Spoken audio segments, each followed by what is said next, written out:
تصویر نمبر 7، ہنا کی خدا سے دعا۔ اسرائیل کی سرزمین میں ہنا نام کی ایک عورت تھی۔ اس کا شوہر اسے بہت چاہتا تھا، لیکن وہ بہت اداس رہتی تھی کیونکہ وہ بے اولاد تھی۔ ہر سال وہ دونوں اپنے شہر سیلا میں خدا کے گھر جاتے۔ وہ اپنے ساتھ نظریں لے جاتے اور خدا کے حضور قربانی گزرانتے۔ ہنا خدا کے گھر میں گئی اور یہ دعا مانگی، اے خدا، اگر تو مجھے یاد فرمائے اور بیٹا عطا کرے تو میں اسے زندگی بھر کے لیے تیری نذر کروں گی۔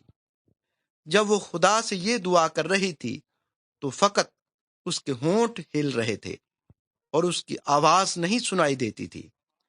بڑے مذہبی رہنما ایلی نے دیکھا تو اسے گمان ہوا کہ وہ نشے میں ہے۔ خدا نے ہنا کی دعا سن لی اور کچھ عرصے کے بعد اس کے بیٹا ہوا اور اس نے اس کا نام سیموئیل رکھا۔